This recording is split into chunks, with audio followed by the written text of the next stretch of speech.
नमस्कार साथियों। एक फरमान जारी हुआ है व्हाइट हाउस में से जहां बादशाह डोनाल्ड ट्रंप ने सीधे तौर पर चेतावनी दी है उन सभी देशों को कि जो ब्रिक्स के साथ अलाइंड है उन्हें दुश्मन की तरह ट्रीट करा है, क्योंकि आप एंटी अमेरिकन पॉलिसीज जो ब्रिक्स की है आप उनका समर्थन कर रहे हो। चेतावनी ये कि अगर भूल कर भी समर्थन करा तो 10% का फ्लैट टैरिफ रेट लगेगा एडिशनल।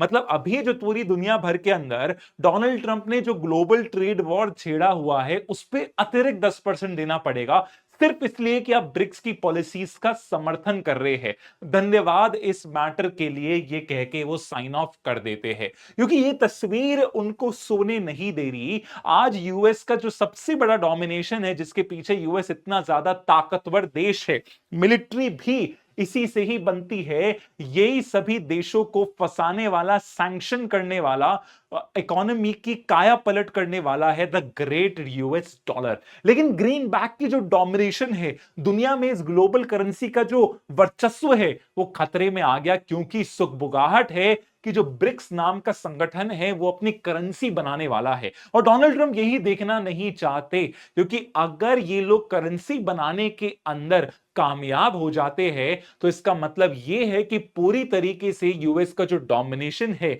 जो एम्पायर क्रिएट करा है, वो उसके आंखों के सामने ही क्रैश होता हुआ नजर आएगा। इसलिए उस चीज को बनने से पहले ही, उस खतरे को पहले से ही निपट रहे हैं, प्रीएम्प्टिव स्ट्राइक करके डिस्ट्रॉय कर रहे हैं। ये दबाव डाल के प्रेशर डाल रहे हैं कि भूल कर भी इस आइडिया के बारे में मत सोचना। दबी जुबान से कह दिया कि सबसे बड़ा खतरा मुझे दिखता है ब्रिक्स की करेंसी से मेरे पूरे के पूरे एम्पायर पर। चाइना ने भी इस पर फटाफट प्रक्रिया की थी कि देखो, हम किसी भी तरह का कन्फ्रंटेशन नहीं चाहते, बस आपकी फालतू का जो प्रोटेक्शनिज्म है ट्रेड वॉर का नाम करके बंद कर दो। लेकिन सवाल उठता है, ब्रिक्स नाम के संगठन से क्या इतनी ज्यादा इसमें शक्ति है कि डॉलर के रिप्लेस कर पाएगा? क्यों डोनाल्ड ट्रंप इसको लेकर इतने ज्यादा चिंतित है? 5 देशों का समूह था, 2009 के अंदर बना था ये। 4 देश थे, फिर साउथ अफ्रीका आया, फिर इसका 1 साल पहले एक मेजर एक्सपेंशन हुआ। अभी कितने प्लेयर्स है? 10 प्लेयर्स आ चुके हैं।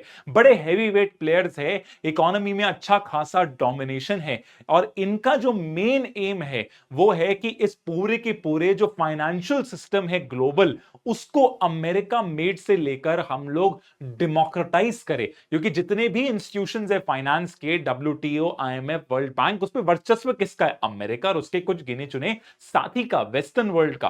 तो जो गरीब देश है उनको वहां पर अपने हक की चीज नहीं मिलती। इस वर्चस्व से निकलने के लिए ग्लोबल साउथ की कंट्रीज ने मिलकर एक ऑल्टरनेटिव बनाया है, जिसे G7 का एक बड़ा ऑपोजिट दावेदार माना जाता है, और कड़ी टक्कर दे रहा है। और डोनाल्ड ट्रंप को बिल्कुल नहीं सुहा था, इसीलिए डोनाल्ड ट्रंप ने ये क्लियर कट धमकी दी है ट्विटर पर। उनका प्रेसिडेंट का पूरा कामकाजी एक्स के थ्रू होता है, कौन ही जानता है। क्योंकि डर इस बात का है कि अगर ब्रिक्स करेंसी बना देता है तो डॉलर का पूरा एम्पायर खत्म हो जाएगा। सवाल उठता है कि जरूरत क्या पड़ी इस करेंसी के बारे में सोचने की भी? यूएस की अपनी करेंसी है, 5 से 10 देश आकर अपनी कॉमन करेंसी बना रही है, जैसे यूरोप के अंदर ज्यादातर देशों की यूरो है।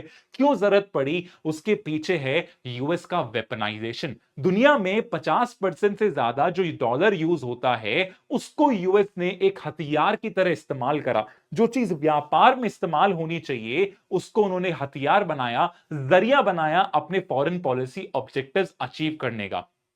तेहरान यानी ईरान को पनिश करना है तो जो भी देश उससे तेल खरीदेगा हम उन पर सैंक्शंस लगा देंगे। मतलब आपको डॉलर वाली कोई भी चीज मिलेगी नहीं, आप किसी फ्यूचर कंट्री से ट्रेड नहीं कर सकते, क्योंकि ट्रेडिंग में आपको चाहिए होता है डॉलर। अगर आप किसी भी दुनिया में किडनैप हो गए तो छुड़ाने वाले भी क्या मांगते हैं? डॉलर। अगर आपका जहाज किसी ने पकड़ लिया तो पायरेट्स क्या मांगते हैं? डॉलर। अगर आप किसी कंट्री में गुम हो गए, अफगानिस्तान जैसी, तो भी वहां पर क्या बचाने में हेल्प आएगा? डॉलर। तो इसी डॉलर की जो ओवर रीच के कारण यूएस फंस चुका है। 2022 के अंदर सबसे बड़ा टर्निंग पॉइंट आता है जहां पर सीधे तौर पर रूस के ऊपर सैंक्शंस लगा दिए जाते हैं। कोई ऐसे वैसे सैंक्शंस नहीं, सैंक्शंस तो हमेशा लगाए दिए जाते हैं, लेकिन जो ग्लोबल इकोनॉमिक का पूरा नर्व सेंटर है, जहां पर सारे बैंक्स जुड़े हुए, स्विफ्ट नाम की संस्था से उसको लात मारकर बाहर निकाल दिया जाता है।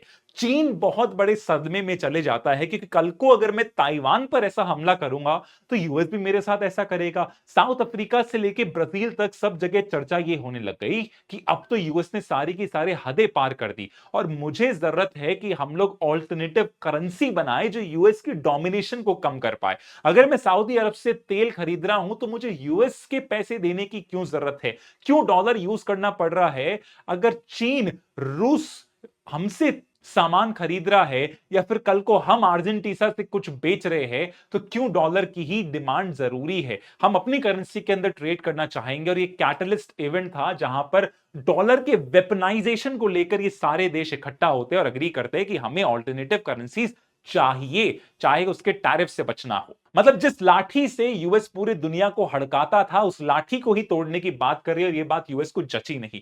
ऊपर से सारे के सारे बड़ी बड़ी कंट्रीज के नेता ने इसका समर्थन करा है। रूस के राष्ट्रपति पुतिन ने तो खुलेआम समर्थन करा है, साथ में चीनी राष्ट्रपति ने भी खुलेआम समर्थन करा है, ये बोलते हुए कि डॉलर को हटा रहे लेकिन दूसरी करेंसी कौन सी आएगी? रेमनिबी आएगी। मेरी चाइनीज करेंसी युआन को आगे लेकर आओ और उसी पर फोकस कर रहे। यहां तक कि ब्राजील के प्रेसिडेंट लूला ने कुछ दिन पहले ही ये प्रपोज करा था खुलेआम कि हमें ब्रिक्स के अंदर खुद की करेंसी चाहिए, एक कॉमन करेंसी चाहिए, उसका बड़ा फायदा होगा क्योंकि ब्रिक्स के पास है महाशक्ति। 40% से ज्यादा आबादी, अब 10 देश हो गए तो लगभग 35% जीडीपी और दबाकर 20% दुनिया का ग्लोबल ट्रेड एक्सपोर्ट्स के नाम पर। इतना ज्यादा डोमिनेशन है तो डर है कि इनके पास क्षमता है ये पूरा का पूरा चेंज करने की। और ऊपर से ट्रंप का जो थ्रेट है ये इसलिए भी ज्यादा बढ़ जाता है क्योंकि डॉलर अच्छी तरीके से परफॉर्म नहीं कर रहा। 3 साल में येन के मुकाबले, जापानीज करेंसी के मुकाबले सबसे निचले स्तर पर है और ऊपर से पूरी दुनिया जो इसको सेफ हेवन मानती थी, सबसे सुरक्षित स्थान मानती थी किसी भी तरह की आपदा के अंदर, अब वो खुद एक बड़ी खाई के अंदर जाता हुआ गिरता हुआ दिखाई दे रहा है। और वो खाई है किसी और की नहीं बल्कि यूएस की बनाई गई, क्या है, नेशनल डेट की खाई जो 32 ट्रिलियन डॉलर पहुंच चुका है। यूएस की जीडीपी से बहुत ज्यादा कर्ज आगे बढ़ चुका है। मतलब ऊपर से शी जिनपिंग और पुतिन के बीच में जो अग्रीमेंट है कि हम करेंसी को हटाएंगे डॉलर को, वो सक्सेसफुल होता हुआ दिख रहा है। 250 बिलियन डॉलर का ट्रेड है दोनों के बीच में, लेकिन 90% ट्रेड हो रहा है लोकल करेंसी के अंदर, रेमनिबी के अंदर। बड़ा ज्यादा खतरा है यूएस के लिए। और तो और ये स्टैटिस्टिक्स और ज्यादा चिंता में डाल रहा है। जहां ब्रिक्स लोकल करेंसी में जो ट्रेड करते थे 2015 तक वो सिर्फ 10% था और 2023 में वो 28% पहुंच चुका है। ऊपर से इसमें कंट्रीज भी नई शामिल हुई है जैसे सऊदी अरेबिया, यूएई, इंडोनेशिया। इनको मिला ले तो नए आंकड़े और भी ज्यादा यूएस के लिए चिंता करने वाली है। एक ब्रिक्स करेंसी का मतलब है कि फ्यूचर के अंदर जो प्राइस है ऑयल का, गैस का, मेटल्स का, वो बिना डॉलर के अंदर दे सकेंगे। डॉलर के वर्चस्व को, डोमिनेशन को ये खतरे में डालता है और यही चिंता की बात है पूरे के पूरे ट्रंप एडमिनिस्ट्रेशन के लिए। क्योंकि यूएस की जो सैंक्शंस है किसी भी देश पे लगा रहे हैं, किसी भी इंसान पर लगा रहे हैं, उसको पैरालाइज करने के लिए, उसके पूरे काम को रोकने के लिए, अड़चन पैदा करने के लिए वो दो चीजों पे चलते हैं कि पहला, डॉलर के ऊपर पूरा डोमिनेशन हो, ज्यादा से ज्यादा लोग उसको पूरी तरीके से यूज करें, और दूसरा, इंटरनेशनल बैंकिंग सिस्टम स्विफ्ट के अंदर वो कनेक्टेड हो। ब्रिक्स कंट्री अगर डॉलर को हटाकर अपनी खुद की कॉमन करेंसी लाकर स्विफ्ट का ऑल्टरनेटिव जैसे कि सिप्स बनाती है तो मतलब यह है कि डॉलर का आखिरी गिनती शुरू हो गई। लेकिन अगर हम थोड़ा और सच्चाई के अंदर जाते हैं तो ऐसा होता हुआ नहीं दिख रहा है, क्योंकि डॉलर का जो डोमिनेशन है उसको तोड़ना नॉट पॉसिबल है, अभी हाल फिलहाल इम्पॉसिबल है और फ्यूचर के अंदर भी पॉसिबल नहीं है। क्यों? सबसे पहला आंकड़ा दिखाता है कि देखो कंट्रीज कितनी अलग अलग है। चीन 18 ट्रिलियन डॉलर की इकोनॉमी, साउथ अफ्रीका की जीडीपी 400 बिलियन डॉलर। तो एक इतना ज्यादा शक्तिशाली आप किसी और का कर्ज कैसे ढोगे? आप में कुछ अग्रीमेंट्स ही नहीं है। दूसरी बड़ी बात है कि इन्फ्लेशन अलग है, कंट्रोल करने के तरीके अलग है। कुछ सरकार में डेमोक्रेसीज है तो वहां पर लोगों पे खर्च करना पड़ता है, सोशल सिक्योरिटी प्रोग्राम में खर्च करना पड़ता है, कर्जा लेना पड़ता है। क्या चीन अग्री करेगा अपनी कॉमन करेंसी को कि वो आप अपना कर्जा बढ़ाओ? दूसरी बात यह है कि पॉलिटिकल ट्रस्ट नहीं है सर। रूस पूरी तरीके से वेस्टर्न सैंक्शन से घिरा हुआ है, बाकी कंट्रीज नहीं है। ब्राजील, साउथ अफ्रीका को तकलीफ है लेकिन उनके इंपॉर्टेंट एलाइज भी है वेस्टर्न कंट्रीज, उनसे नफरत नहीं करते। सऊदी अरेबिया, यूएई तो बिल्कुल ही उनके सुरक्षा पर पल रहे हैं। यूएस ने अपने सैनिक पीछे, सऊदी अरेबिया उसी टाइम धरती पर आ जाएगा। माफ करना यूएस, हम तुम्हारे दोस्त थे, जो तुम कहोगे हम करेंगे। और ऊपर से सबसे बड़ी चीज, इंडिया और चाइना के अंदर नहीं बनती, बॉर्डर टेंशन अभी भी एक्टिव है। यहां तक कि यह बात पूरी तरीके से साफ हो गई जब इंडिया की फॉरेन मिनिस्टर जयशंकर जी ने कह दिया कि भूल कर भी हम डॉलर को टारगेट नहीं कर रहे, उससे दूर जाना तो दूर की बात है। ऊपर से इन्होंने कहा कि देखो, डॉलर का हम प्रयोग इसलिए करते हैं क्योंकि कई सारी कंट्रीज के पास डॉलर्स नहीं होते, इसलिए हम लोग खुद की करेंसी कर रहे हैं। बाकी कंट्रीज का इंटेंशन हो सकता है डॉलर के खिलाफ, हमारा नहीं है कोई भी इल विल, हम डॉलर से नफरत नहीं करते। और ये बात सीधे तौर पे कंफर्म करी आरबीआई के गवर्नर ने भी, बोला कि ब्रिक्स विक्स करेंसी कुछ भी नहीं हो पाएगी, हम तो डॉलर के पक्ष में है, डी डॉलराइजेशन नाम के कॉन्सेप्ट का हम समर्थन ही नहीं करते। मतलब पूरी तरीके से चाइना से अपने आप को अलग कर दिया। क्यों करा भारत ने? कॉमन सेंस है यार, डॉलर को हटा रहे हो, दिक्कत दे रहा है, लेकिन उसकी जगह कोई नई करेंसी भी तो आएगी। रूस और चीन कौन सी करेंसी को सपोर्ट कर रहे हैं? खुद की करेंसी को, रेमनिबी यानी युआन की। सबसे बड़ा भारत का दुश्मन, उसी की करेंसी से अगर आप दुनिया बदलना चाहोगे तो सबसे सुसाइडल थॉट क्या हो सकता है? तो इसीलिए भारत कभी भी अपने दुश्मन को आर्थिक रूप से ताकतवर नहीं चाहेगा, ताकि और ज्यादा ताकतवर होकर वो भारत को अपने कदमों के नीचे दबा दे। और इसी चीज का ध्यान रखा है इंडिया ने कि हम कभी भी चीन के नीचे नहीं आने चाहिए, लेसर इविल चूज करना पड़ेगा। और तो और ब्रिक्स नेशन के अंदर अलग अलग बैंकिंग सिस्टम है, रूल्स एंड रेगुलेशंस अलग है, कोई शेयर्ड लीगल फ्रेमवर्क नहीं है। सेटलमेंट कैसे होगा, ट्रांसफर्स किस तरीके से होंगे, पेमेंट गारंटीज कौन लेगा, दुनिया ऐसे नहीं चलती सर। ब्रिक्स का जो पूरा का पूरा सिस्टम है नया है, ट्रस्ट नहीं है, आपस में देशों में ट्रस्ट नहीं है, तो बड़े बड़े एमएनसी कॉर्पोरेशन, बाकी लोग क्यों उस करेंसी को हार्बर करेंगे, सेफ्टी वॉल्व की तरह यूज करेंगे? ऐसा बिल्कुल भी नहीं होगा। साथ ही के अंदर एक और चीज है कि करेंसी बनाने में लगता है ट्रस्ट। यूएस डॉलर कोई आज की करेंसी नहीं है, दशकों का डोमिनेशन उसके अंदर हुआ है। डीप फाइनेंशियल मार्केट्स चाहिए होते हैं आपको, bond, insurance, currency hedging, cross border flow के अंदर सारा पैसा तो अभी भी वेस्ट के पास ही है। जीडीपी पर कैपिटा की तो बात ही मत करिए, आपके पास है ही नहीं इतना उठाने का। इसलिए एक चीज तो क्लियर है कि ब्रिक्स बेसिकली एक आइडिया की तरह प्रेजेंट करा जा रहा है।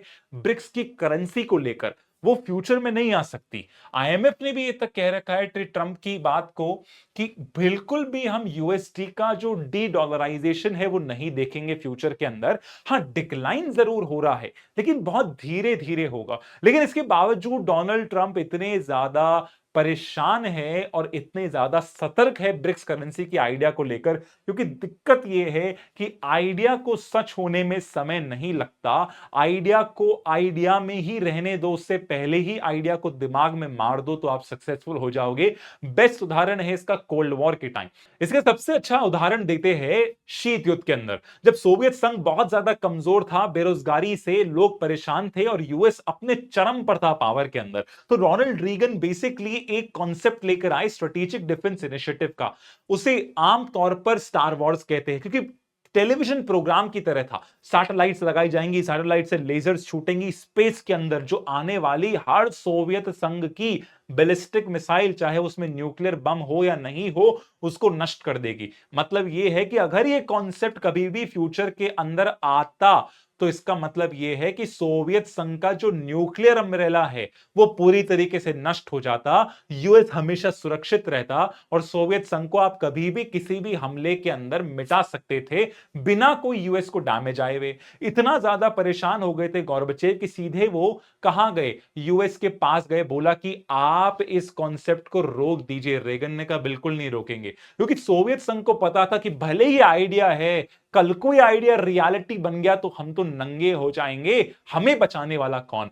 इसीलिए ट्रंप की ये धमकी ब्रिक्स की करेंसी को लेकर वाजिब है, सही है। धन्यवाद।